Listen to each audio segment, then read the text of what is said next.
Assalamualaikum warahmatullahi wabarakatuh. Kami dari kelompok 4 mata kuliah dasar-dasar periklanan akan mempresentasikan makalah kami mengenai materi etika periklanan. Saya Ahmad Ghifari Alamsyah dan tentunya anggota saya ada Anis Arifta dan juga Ziaul Muhammad Syarif Lubis. Assalamualaikum warahmatullahi wabarakatuh. Saya Jaul Muhammad Syarif Lubis, mahasiswa IKUM 5 semester 3, ingin menjelaskan tentang etika periklanan. Jadi etika periklanan itu terdiri dari agenda style. Agenda style terdiri dari 5 bagian. Yang pertama, pengertian iklan. Yang kedua, fungsi iklan. Yang ketiga, strategi periklanan. Yang keempat, etika. Yang kelima, etika pariwara periklanan. Yang pertama, definisi iklan. Iklan diambil dari bahasa Yunani yang berarti menggiring orang pada gagasan. Komprehensif. Yang kedua, komprehensif semua bentuk aktivitas untuk menghambatkan atau menghantarkan dan mempromosikan barang dan jasa yang dibayar oleh sponsor. Menurut Clever dalam Widyatama bahasa Latin, adverb memperkenalkan pikiran dan gagasan kepada orang lain. Untuk terima kasih kepada Ziaul Muhammad Syarif Lubis, rekan saya yang sudah menjelaskan mengenai definisi iklan dan juga agenda-agenda dan apa saja yang akan kami presentasikan. Oke, saya akan menjelaskan mengenai fungsi iklan. Fungsi iklan menurut Trans Asip, periklanan mempunyai fungsi komunikasi bagi sebuah perusahaan ataupun organisasi. Ada 5 bagian menurut Trans Asip. Yang pertama, informing. Informing ini memberi informasi. Memberi informasi maksudnya membuat konsumen sadar atau aware akan merek-merek baru serta memfasilitasi penciptaan citra merek yang positif. Itu yang pertama. Yang kedua, persuading. Persuading ini sama dengan mempersuasi, atau yang dimaksud dari mempersuasi ini, iklan yang efektif mampu mempersuasi atau membujuk pelanggan untuk mencoba produk atau jasa yang diiklankan. Itu yang kedua. Dan yang ketiga, mengingatkan atau reminding.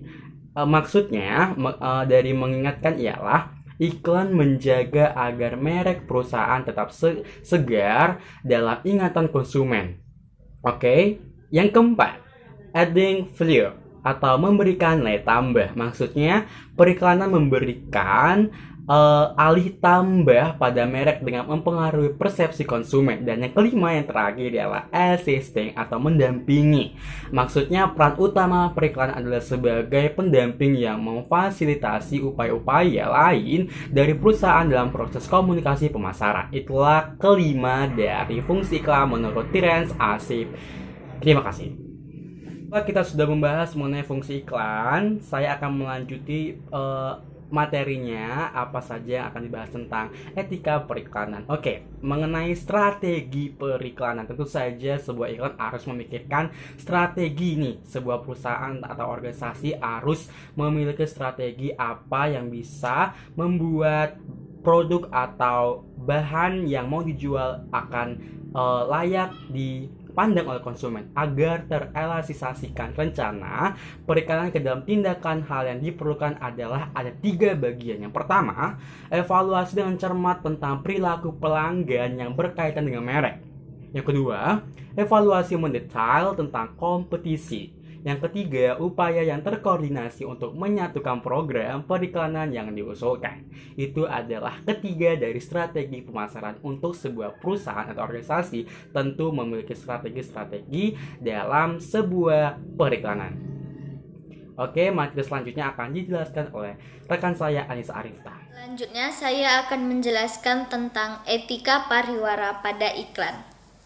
Etika periklanan merupakan ukuran moralitas yang mencakup kewajiban nilai dan kejujuran dalam sebuah iklan. Menurut P3I atau Persatuan Perusahaan Periklanan Indonesia, etika periklanan diartikan sebagai seperangkat norma dan panduan yang harus diikuti oleh para pelaku periklanan.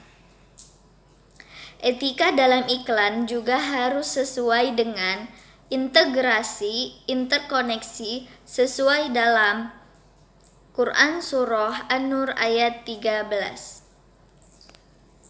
Assalamualaikum warahmatullahi wabarakatuh. Saya Anissa Arifta akan menjelaskan tentang etika. Etika merupakan suatu sikap dan perilaku yang menunjukkan kesediaan seseorang secara sadar untuk menaati norma yang berlaku di masyarakat maupun organisasi. Etika sebagai disiplin ilmu berhubungan dengan kajian adat istiadat, nilai-nilai, norma perilaku manusia yang dianggap baik atau tidak baik. Etika sebagai filsafat moral tidak langsung memberi perintah sebagai pegangan siap pakai. Etika dapat dirumuskan sebagai refleksi kritis dan rasional mengenai a. Nilai dan norma yang menyangkut bagaimana manusia harus hidup baik sebagai manusia. Yang B. Masalah kehidupan manusia dengan mendasarkan diri pada nilai dan norma moral yang umum diterima.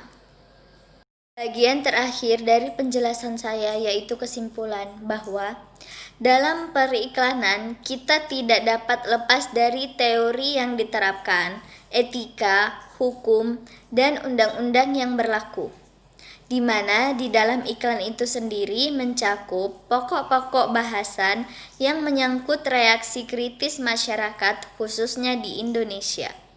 Sebuah perusahaan harus memperhatikan etika dan estetika dalam sebuah iklan dan terus memperhatikan hak-hak konsumen.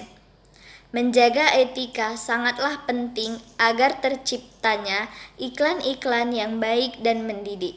Segitu saja penjelasan yang dapat saya sampaikan. Semoga dapat bermanfaat. Saya akhiri. Assalamualaikum warahmatullahi wabarakatuh.